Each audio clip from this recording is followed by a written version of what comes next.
요물을 끌어내라.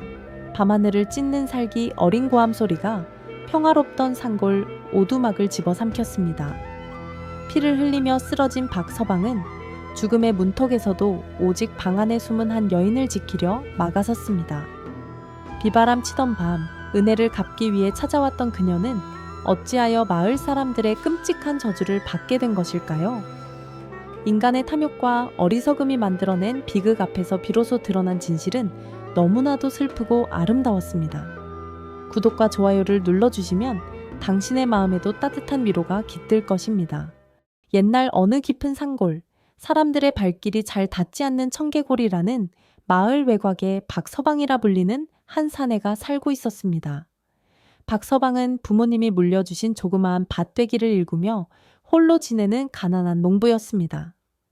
그의 집은 마을 어귀에서도 한참 떨어진 상이슬 바로 아래 다 허물어져 가는 초가 삼간이었는데 낮에는 그나마 산사의 소리가 정막을 깨주었으나 밤이 되면 세상 천지에 홀로 남겨진 듯 고요와 어둠만이 집안을 가득 채우곤 했습니다. 마을 사람들은 박서방을 두고 법 없이도 살 사람이라 칭송하면서도 한편으로는 지독히도 복 없는 사내라며 혀를 차곤 했습니다. 나이가 30이 넘도록 짝을 찾지 못한 것은 물론이거니와 지독한 흉년이 들 때면 남들은 입에 풀칠이라도 할 때 박서방네 밭은 유독 피해가 심해 끼니를 거르기 일쑤였기 때문입니다. 허나 박서방은 가진 것이 없어도 마음만은 비단결보다 고운 사람이었습니다.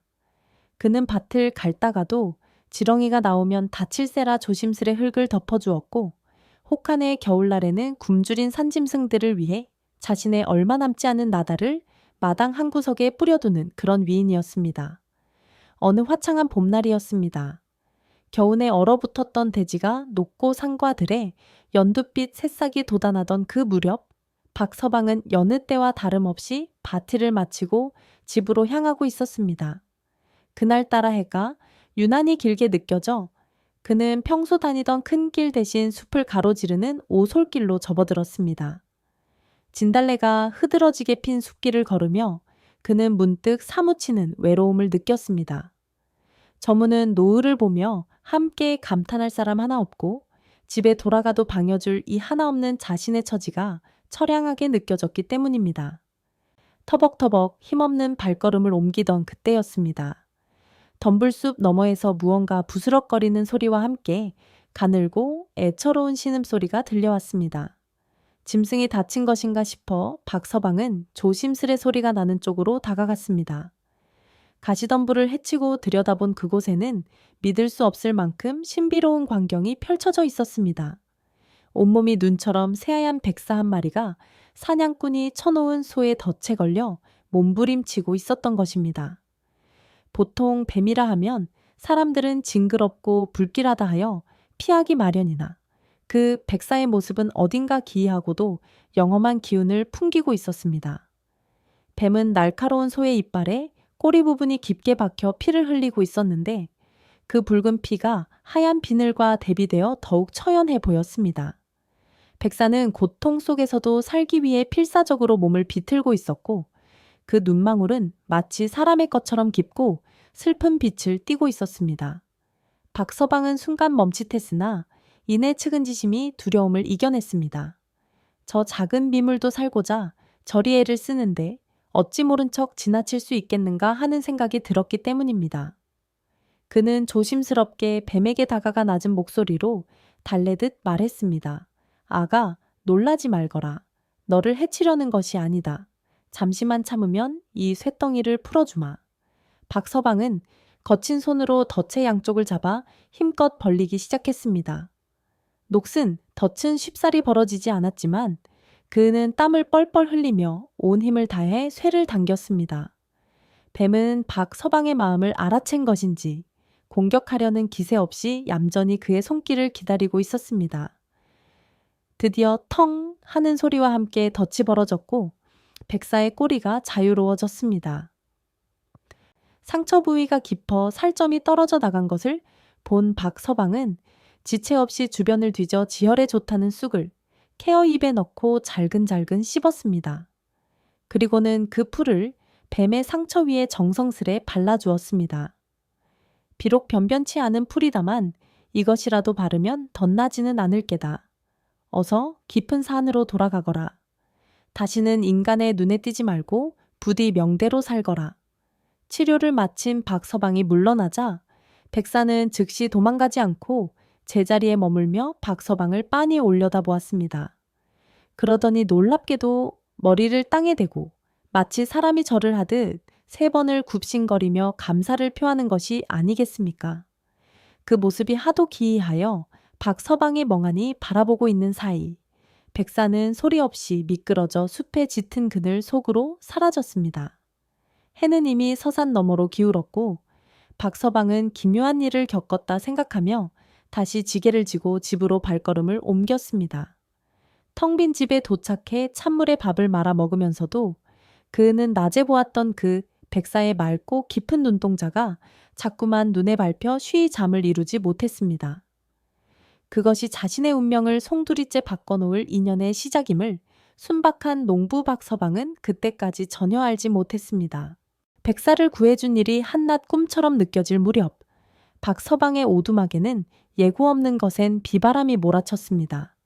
하늘이 뚫린 듯 쏟아지는 폭우는 낡은 지붕을 사정없이 두들겼고 창호지 무는 바람에 덜컹거리며 을씨연스러운 소리를 내었습니다.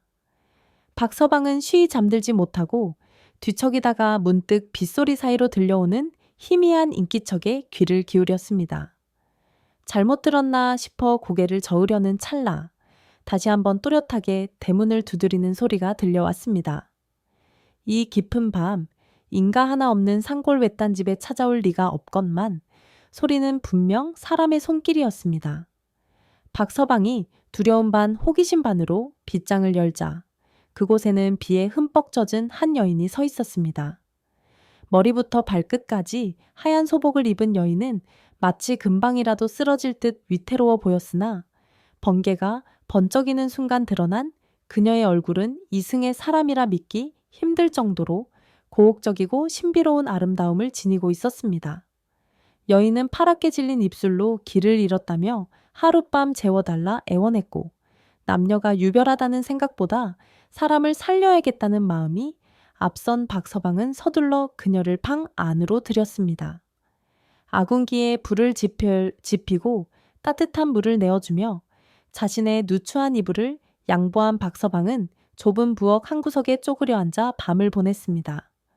다음 날 아침 비가 그치고 맑은 햇살이 비칠 때 눈을 뜬 박서방은 혹여나 간밤의 일이 꿈이었을까 하여 서둘러 방문을 열어보았습니다. 방 안은 텅 비어 있었고 이불은 가지런히 개켜져 있었습니다. 벌써 떠났구나 싶어 아쉬운 마음이 들던 그때 부엌에서 달그락거리는 소리와 함께 구수한 밥 짓는 냄새가 풍겨왔습니다. 놀라 달려가 보니 어젯밤에 그 여인이 부엌에서 아침상을 차리고 있었습니다.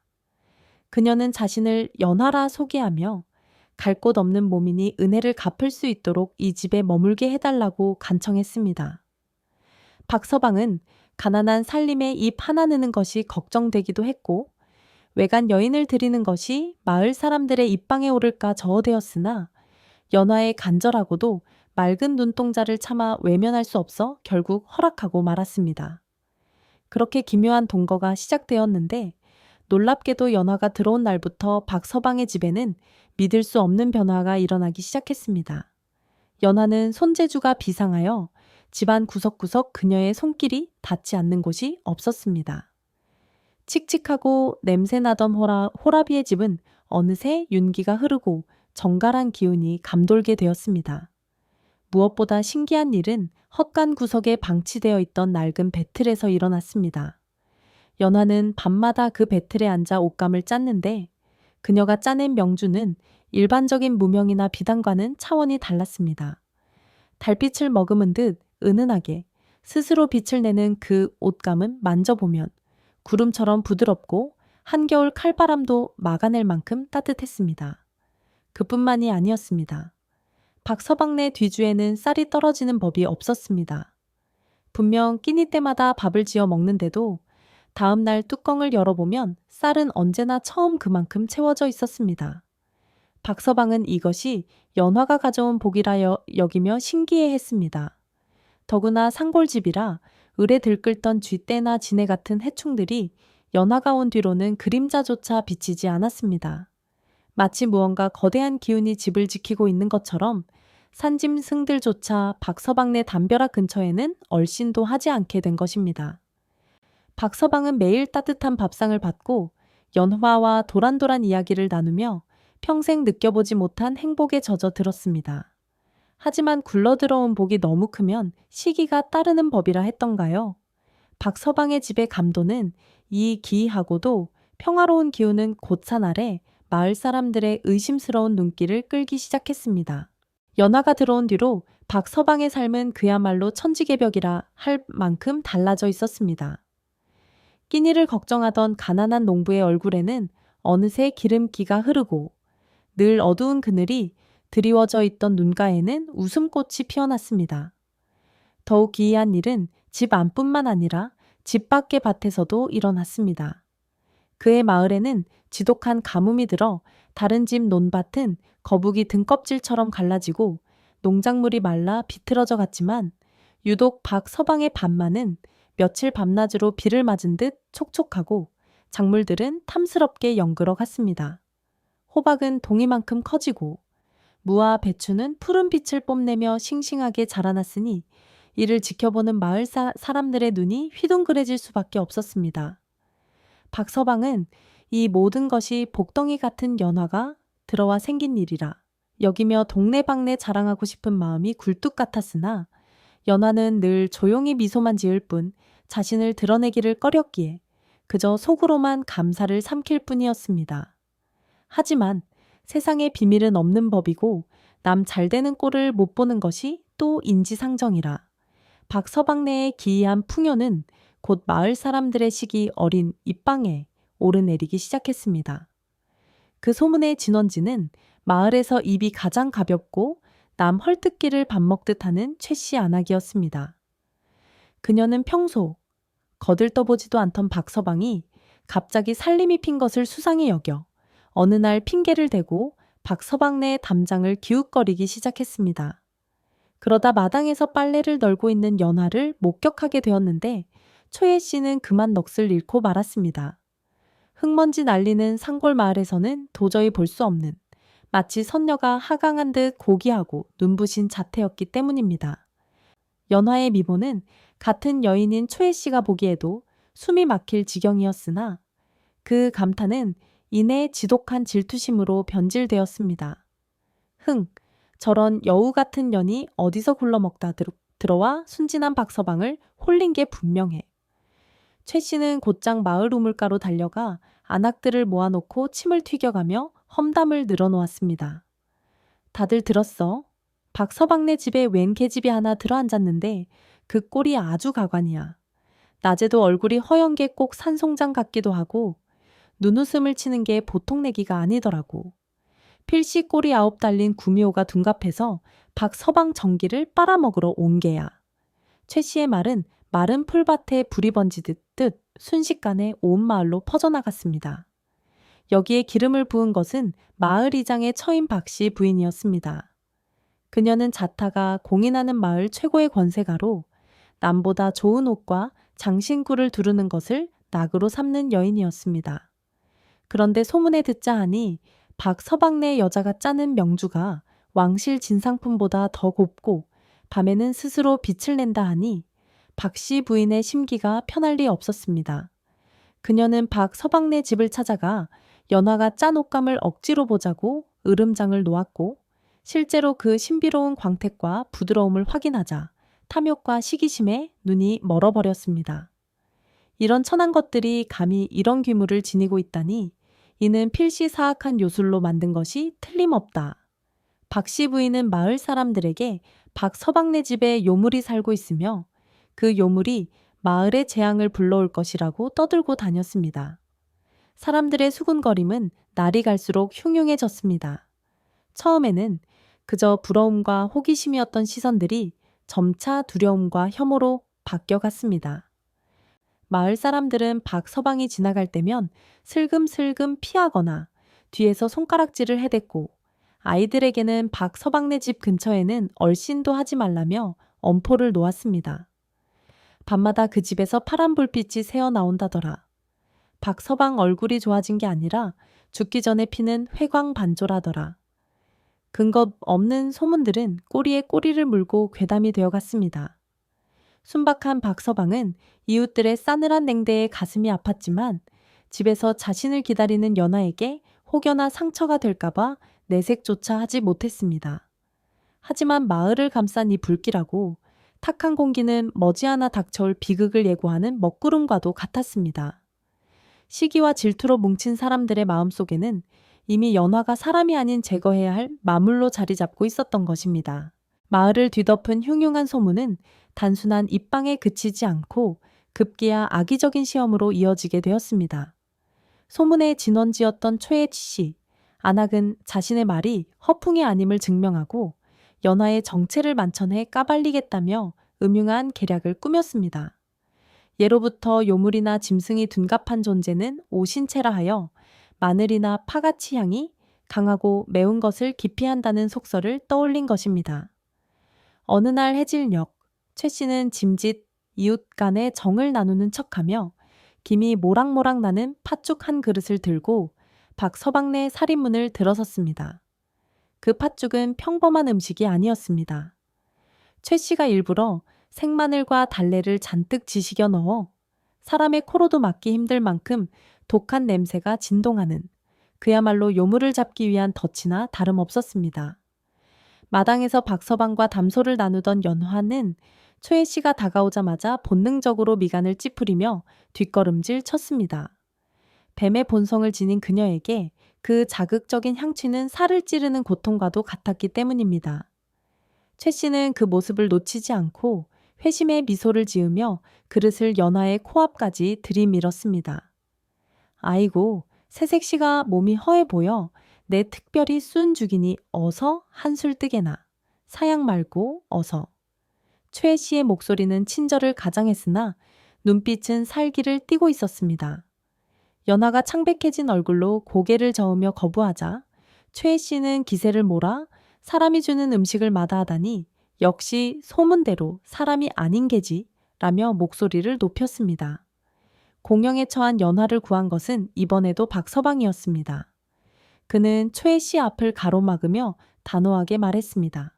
최 씨 아주머니, 사람마다 입맛이 다르고 체질이 다른 법인데 어찌 싫다는 사람에게 억지로 권하십니까?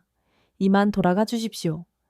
평소 유순하기만 했던 박서방이 정색을 하고 축객령을 내리자 최 씨는 분을 사기며 돌아설 수밖에 없었으나 그녀의 입계는 이럴 줄 알았다는 비열한 확신이 걸려 있었습니다. 그러나 산 넘어 산이라 했던가요?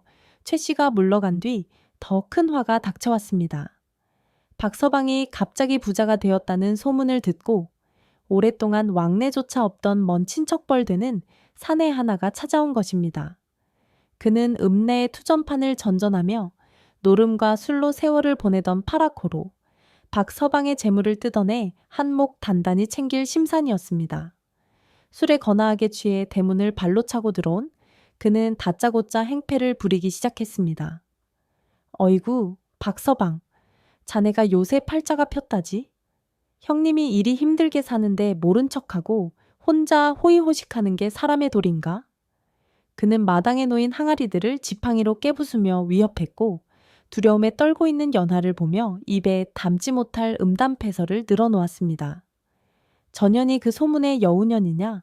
반반하게 생긴 것이 산에 홀리기 딱 좋게 생겼구나.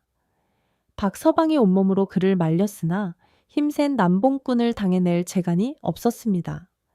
급기야 산에는 부엌으로 난입하여 쌀 뒤주를 발견하고는 탐욕스러운 눈빛을 번뜩였습니다. 이 쌀도 전현이 짰다는 비단도 다 내 것이다. 그가 뒤주 뚜껑을 열고 쌀자루에 손을 뻗으려는 순간이었습니다. 방 안에서 이 모든 수모를 참고 있던 연화가 조용히 밖으로 나왔습니다. 그녀의 눈동자가 순간적으로 서늘한 푸른 빛을 띠는가 싶더니 사내의 눈에 기이한 환영이 보이기 시작했습니다. 뒤주 속에 가득하던 하얀 쌀알들이 순식간에 수천 마리의 실뱅과 진해로 변하여 꿈틀거리는 것이 아니겠습니까? 으악, 이게 뭐야? 뱀이다. 뱀. 사내는 기겁하여 엉덩방아를 찧었고 그의 눈에는 마당에 흙이며 나뭇가지들이 모두 독사로 변해 자신을 향해 혀를 날름거리는 것으로 보였습니다. 공포에 질린 그는 살려줘, 이 집에 괴물이 산다 라고 비명을 지르며 혼비백산하여 도망쳤습니다. 그는 마을 어귀까지 단숨에 내달려 거품을 물고 쓰러졌고 그 모습을 본 마을 사람들은 경악을 금치 못했습니다. 최 씨의 마늘 시험과 난봉꾼 친척의 목격담이 합쳐지자 마을 사람들의 불안은 걷잡을 수 없는 공포로 변했습니다.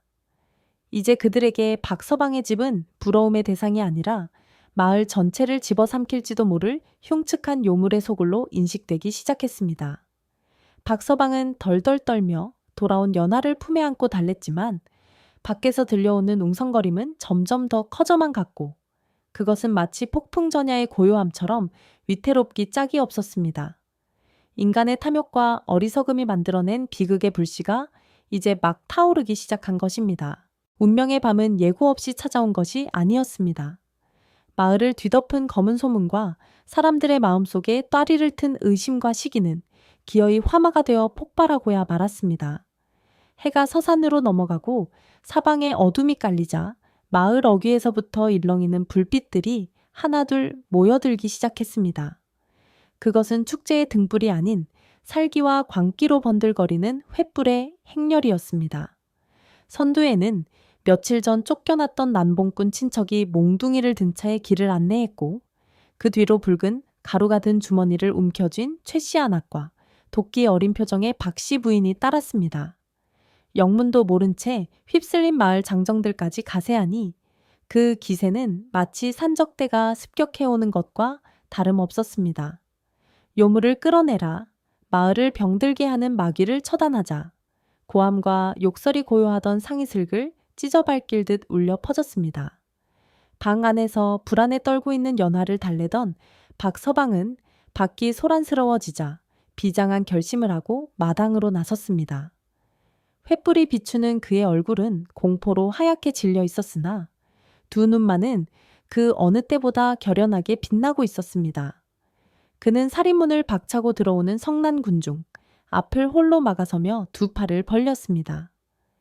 이웃 여러분, 제발 진정하십시오. 연화 낭자는 요물이 아닙니다. 그저 갈 곳 없는 불쌍한 여인일 뿐입니다. 어찌 죄 없는 사람을 해하려 하십니까? 박서방은 피를 토하듯 절규하며 호소했습니다. 그러나 이미 이성을 잃은 군중의 귀에 그의 진심이 닿을 리 만무했습니다. 박씨 부인이 날카롭게 소리쳤습니다. 저놈도 이미 홀린 개야. 비켜라. 그렇지 않으면 너도 무사하지 못할 것이다. 그때였습니다. 술기운과 복수심에 눈이 뒤집힌 남봉꾼 친척이 앞으로 뛰쳐나오며 고래고래 고함을 질렀습니다. 이 멍청한 놈, 내가 그년이 뱀을 부리는 것을 똑똑히 보았다니까. 그는 들고 있던 몽둥이를 사정없이 휘둘렀고 무방비 상태였던 박서방은 외마디 비명과 함께 힘없이 나뒹굴었습니다. 하필이면 그가 넘어진 곳에 마당 한 구석에 놓여있던 맷돌이 있었고 쿵 하는 둔탁한 소리와 함께 박서방의 머리가 모서리에 부딪혔습니다. 순식간에 붉은 선혈이 솟구쳐 흙바닥을 적셨고 박서방은 가늘게 경련하다 이내 축 늘어지고 말았습니다.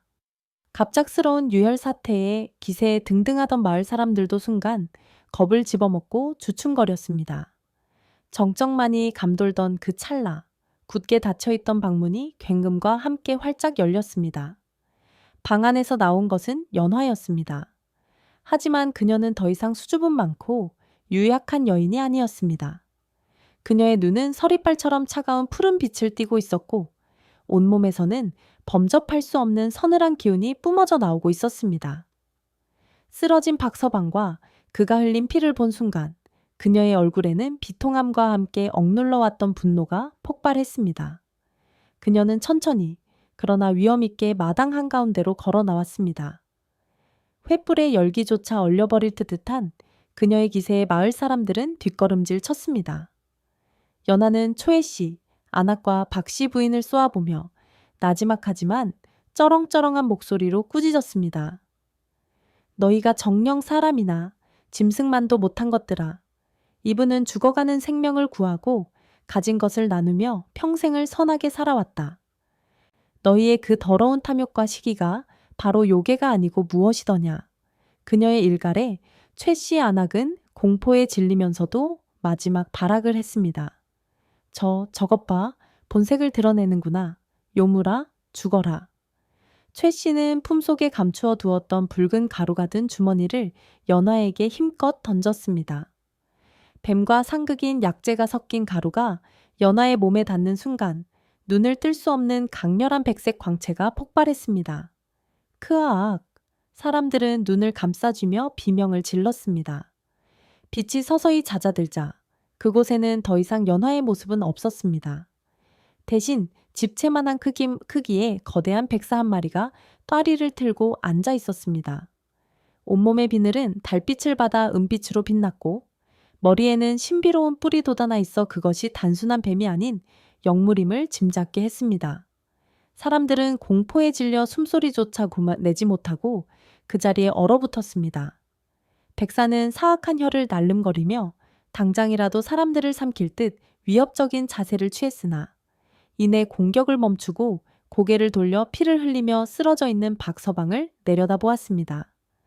백사의 눈망울에 그렁그렁한 물기가 맺히는가 싶더니 거대한 머리를 천천히 숙여 박서방을 향해 3번 절을 올렸습니다. 그것은 생명의 은인에 대한 마지막 예의자 인간 세상과의 슬픈 작별 인사였습니다.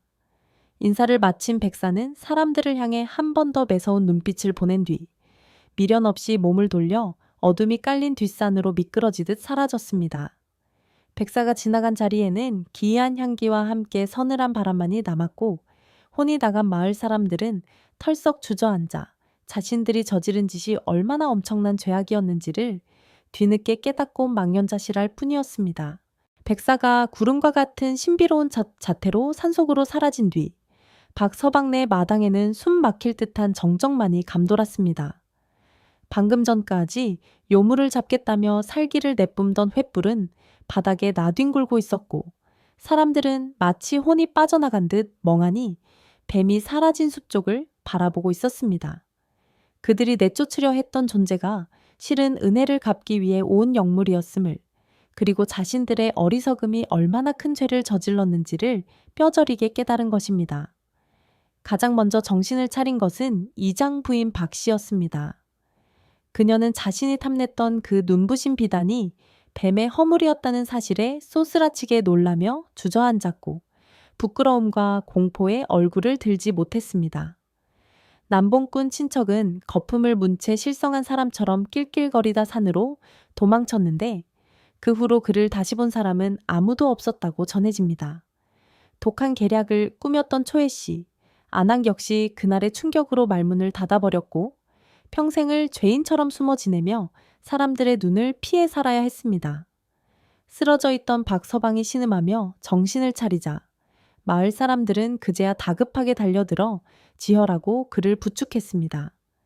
깨어난 박서방은 텅 빈 집과 사라진 연화를 찾으며 오열했습니다. 내가 지켜주지 못했소. 은혜를 원수로 갚는 세상에서 얼마나 고통스러웠겠소. 그의 절규는 밤하늘에 메아리쳤고 그 소리를 들은 마을 사람들은 고개를 떨구며 눈물을 훔쳤습니다. 그날 이후 마을 분위기는 완전히 바뀌었습니다. 사람들은 자신들의 과오를 씻기 위해 십시일반 힘을 모았습니다. 무너진 담장을 다시 쌓고 비바람이 새던 낡은 초가집을 헐어번듯하고 튼튼한 기와집을 지어주었습니다. 박서방은 극구 사양했으나 그것이 마을 사람들이 연화에게 그리고 박서방에게 속죄할 수 있는 유일한 길임을 알기에 묵묵히 받아들였습니다. 비록 연화는 떠났지만 그녀가 남긴 축복은 박서방의 곁에 영원히 머물렀습니다. 박서방의 밭은 아무리 가뭄이 들어도 마르지 않는 옥토가 되었고 씨를 뿌리기만 하면 다른 집보다 2~3배는 크고 실한 열매를 맺었습니다. 우물에서는 한겨울에도 따뜻하고 맑은 물이 솟아났는데 그 물을 마시면 앓던 이도 자리를 털고 일어날 만큼 기운이 좋았다고 합니다. 박서방은 하늘이 내린 이 풍요를 결코 혼자 독차지하지 않았습니다. 수확철이 되면 곡식의 절반을 헐벗고 굶주리는 이웃들에게 아낌없이 나누어 주었고 마을에 흉사가 있을 때마다 앞장서서 도왔습니다. 사람들은 이제 그를 더 이상 복 없는 박서방이라 부르지 않았습니다. 대신 마을의 가장 큰 어른으로 모시며 박서방님이라 존대했고 그의 집 앞은 늘 감사를 표하러 오는 이들로 문전성시를 이루었습니다. 몇 해가 지난 뒤 마을에 덕망 있는 중매쟁이 노파가 박서방에게 참한 처자 한 명을 소개해 주었습니다. 그녀는 박서방의 기막힌 사연을 모두 듣고도 미물에게도 그토록 지극한 정성을 쏟은 분이라면 사람에게는 오죽하겠습니까? 라며 기꺼이 그의 아내가 되기를 자처했습니다. 박서방은 뒤늦게 얻은 아내와 함께 오순도순 가정을 꾸렸고 슬에 토끼 같은 자식들을 낳아 남부럽지 않은 행복을 누렸습니다. 그의 아내는 연화가 쓰던 배틀을 깨끗이 닦아 보관했고 박서방이 가끔 멍하니 뒷산을 바라볼 때면 조용히 다가와 그의 손을 잡아주곤 했습니다. 세월은 유수와 같아 어느덧 박서방은 백발이 성성한 노인이 되었습니다. 어느 눈이 펑펑 쏟아지는 겨울밤, 박서방은 따뜻한 아랫목에 앉아 문을 열고 하얗게 눈 덮인 뒷산을 바라보고 있었습니다. 그의 손에는 낡고 색이 바랬지만 여전히 은은한 빛을 잃지 않은 하얀 비단 조각 하나가 들려 있었습니다. 그것은 연화가 떠나던 날 남기고 간 그녀의 비늘이자 마음의 조각이었습니다. 박서방은 주름진 손으로 비단을 어루만지며 나지막이 속삭였습니다. 부디 그곳에서는 아픔 없이 영원히 평안하시오. 내 평생 당신의 은혜를 잊지 않고 살았소. 차가운 밤 공기 속에서도 박서방의 얼굴에는 더 이상 회한이나 슬픔이 아닌 깊은 감사와 평온함이 깃든 미소가 번져갔습니다.